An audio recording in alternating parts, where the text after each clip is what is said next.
दुनिया में सबसे शानदार व्यक्ति जो भी आपको मिलेंगे, आप पाएंगे कि उनका बचपन ऐसा गुजरा कि उनका मूल्य विकसित होने का प्रोसेस ठीक रहा।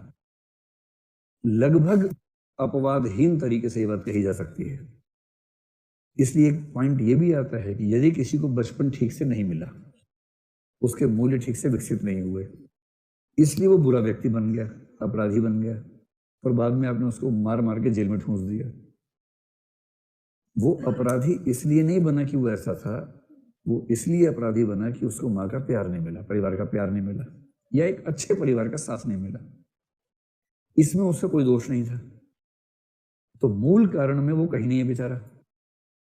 और एक बहुत रोचक तथ्य यहाँ और देखिए, सीबी मैकफरसन नाम का बड़ा अच्छा चिंतक है, तो बड़ी शानदार एक बात कही, आप समझिए।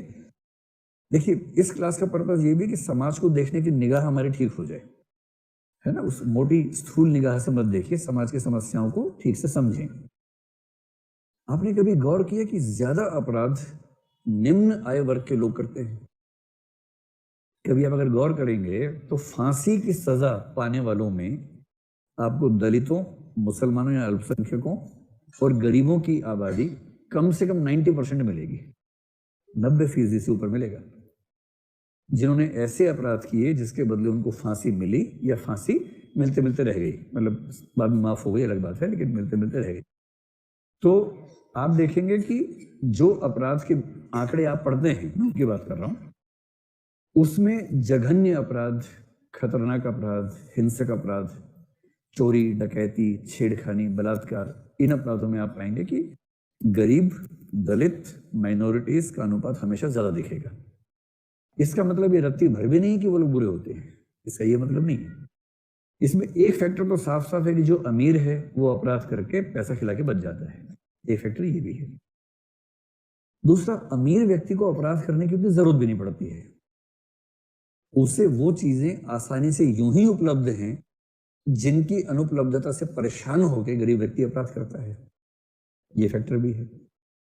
और इसी तरह से कई और फैक्टर्स हैं। अगर आप एक ऐसी जाति में हैं जहां सुविधाएं ज्यादा हैं, पुरुष हैं जहां अधिकार ज्यादा हैं, संसाधन ज्यादा हैं, तो अपराध की जरूरत आमतौर पर आपको वैसे भी कम होनी चाहिए। किसी भी समाज में संसाधन बराबर नहीं बंटते हैं, कुछ समुदाय, कुछ वर्ग संसाधनों के मामले में फायदे में होते हैं, उनको अपराध की बहुत जरूरत नहीं पड़ती, क्योंकि शासन, कानून, उन सब में उनकी पहुंच ज्यादा होती है, पैसे की वजह से या रसूख की वजह से वो लोग फंस जाते हैं। लेकिन इसका एक दूसरा पक्ष भी है। एक तो ये है कानून खेलने वाला पक्ष, एक दूसरा पक्ष भी है जो सीबी मैकफरसन ने समझाया अच्छे तरीके से। उसने कहा सोच के देखिए, जैसे अगर आप सब जिस परिवार से होंगे वो मध्य वर्ग या उच्च मध्य वर्ग का होगा, कुछ बच्चे उच्च वर्ग के होंगे जिनके घर में संसाधन ज्यादा होंगे। अब जरा गौर कीजिए, अगर आप न्यूक्लियर फैमिली से हैं, ज्वाइंट फैमिली से हैं, तो कोई दिक्कत नहीं, ज्वाइंट फैमिली में बच्चा पल जाता है, पता नहीं चलता कैसे पल जाता है। इतनी सारी माताएं घूम रही हैं, इतने सारे पिता घूम रहे हैं, इतने सारे भाई बहन घूम रहे, पूरा घर के अंदर गांव होता पूरा का पूरा। तो माँ थक गई तो माँ ने अपने उससे कहा, देवरानी से, तू संभाल थोड़ी देर। उसे कहा जा बेटा यहाँ, लल्ला यहाँ आ जा, फिर लल्ला वहां खेल रहा है आराम से, और ऐसे करते करते मैनेज हो जाता है किसी तरह से।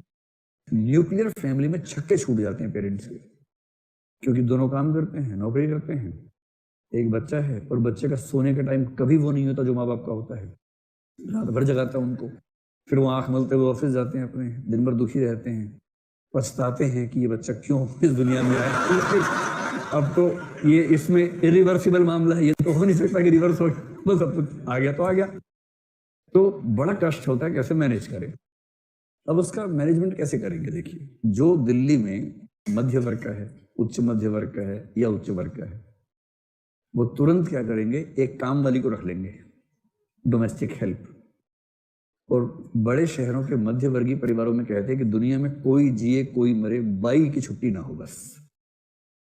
काम वाली बाई पति से ज्यादा प्रिय मानी जाती है पत्नियों को, कि पति 2-4 दिन चला जाए, कहीं मर जाए कोई, लेकिन वो अगर वो नहीं आई घर में तो उस स्त्री की हालत खराब हो जाती है, काम सारा उसके सिर पे आता है। उसकी बड़ी महिमा है भाई, बहुत महिमा है। अब इसका दूसरा पक्ष गौर कीजिए, जो घर में काम करने वाली महिलाएं हैं उनकी उम्र भी आमतौर पर 20, 25, 30 के बीच में ही होती है। बहुत बूढ़ी महिलाओं से तो ये काम कोई करवाना नहीं चाहेगा। वो जो महिला इसके घर में आके काम कर रही है, इसके छोटे बच्चे को पाल रही है, क्योंकि ये मैनेज नहीं कर पा रही, उसका काम क्या है? उस बच्चे को पालने में मदद करना। अगर ये ऑफिस गई है तो उस समय संभालना, अगर है भी तो सहायता करना। इस औरत का भी बच्चा उतना ही छोटा है, ये उसको छोड़ के आई है। क्यों छोड़ के आई है? क्योंकि पैसे होंगे तो उसको खाना खिला पाएगी, वरना खाना भी नहीं खिला पाएगी। और मूल्य खिलाने से पहले जरूरी क्या है? खाना खिलाना। तो खाना कैसे खिलाए उसको? गरीब औरत है। वो अपने घर से आती है 10-12 घंटे के लिए अमीर घर में, इस बच्चे को 2 माताएं मिल जाती हैं। थोड़ा मूल्य उसने सिखा, थोड़ा सा सिखा दिया मूल्य, ठीक ठाक मूल्य बोध बन गया उसका। सिखाने के लिए कई लोग उसके आसपास हैं। और इसका गरीब बच्चा, 1 या 2 बच्चे, वो घर में अकेले हैं क्योंकि उनकी माँ खाना कमाने गई है। इन बच्चों को माँ का प्यार नहीं मिलेगा, और जॉन बोल भी कहेगा कि जिसको माँ का प्यार नहीं मिलेगा उसके अपराधी बनने की संभावनाएं ज्यादा है। और यदि ये बच्चा सरकारी स्कूल के माहौल में, जहां पढ़ने को भी ठीक से नहीं मिला, और 11, 12, 13 की उम्र तक आते आते खराब व्यवहार करने लगा, छोटे मोटे अपराध करने लगा 14, 15 की उम्र में, और उसके बाद रसूखदार लोग क्या कहेंगे? ये लोग होते ही ऐसे हैं। उनकी मोटी बुद्धि में ये नहीं समाएगा कि इस व्यक्ति के ऐसा बनने में सबसे बड़ी भूमिका इसकी है कि इसको इसकी मां नहीं मिली, और अमीर बच्चे को 2 माताएं मिली थी परवरिश के समय। ये बात जिस व्यक्ति ने सिखाई वो सीबी मैकफरसन है, और उसने कहा कि अपना विकास करने की शक्ति खत्म हो जाती है गरीब वर्ग की, क्योंकि अमीर वर्ग उनसे उनका परिवार भी छीन लेता है और अपने विकास में उनके परिवार को भी झोंक देता है। तो जब कभी आप सुने कि जघन्य अपराधों में गरीबों की, दलितों की, अल्पसंख्यकों की भागीदारी ज्यादा है, इसकी वजह समझिए। ये मामला बाई चॉइस नहीं होता है, इसके पीछे की परिस्थितियां कैसे काम करती हैं, समाज को समझने के लिए बहुत जरूरी। तो खैर, प्रभाव सर्वाधिक है, और आप कह सकते हैं कि जीवन भर ये प्रभाव, मतलब मोटी सी बात है कि जो मूल्य 6 साल तक बन गए, लगभग पूरा जीवन व्यक्तित्व वैसा ही रहता है। उसमें छोटे मोटे चेंजेस आए तो आए, बहुत बड़ा चेंज आने की संभावना नहीं होती है। लिख पाएंगे 150 शब्दों में? अच्छा, ठीक है जी।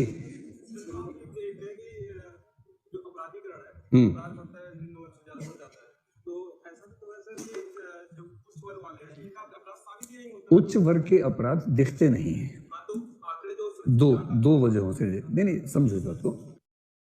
उच्च वर्ग एक तो आमतौर पर वैसे अपराध नहीं करता जैसे निम्न वर्ग करता है। उच्च वर्ग के अपराध को बोलते हैं क्राइम्स विदाउट विक्टिम्स, या व्हाइट कॉलर क्राइम। वो क्या करेगा? वो धोखाधड़ी करेगा, नीरव मोदी की तरह से। अच्छा, नीरव मोदी ने जो अपराध किया उसकी चोट किसे लगी हमें पता नहीं, लगी हम सबको ही है, पर उसका विक्टिम नजर नहीं आएगा आपको। करप्शन कर लेगा, करप्शन से किसको नुकसान हुआ नजर नहीं आएगा। तो क्राइम्स ऑफ द पावरफुल नाम से एक सिद्धांत है पूरा, उनको बोलते हैं क्राइम्स विदाउट विक्टिम्स। दिखेंगे नहीं आपको, जो शिकार है उनके दिखेंगे नहीं, क्योंकि उनके अपराध सिविल प्रकृति के दिखते हैं, साबित नहीं होते, वो एक सेकेंडरी बात है। वो अमीर आदमी गली में चाकू लेके किसी का हत्या कर देगा ऐसा नहीं देखेगा, वो करवाएगा पैसे देके, करेगा नहीं।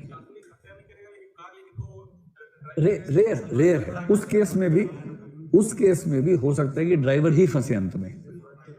जो आंकड़े आएंगे उसमें ड्राइवर ही फंसा हुआ दिखेगा।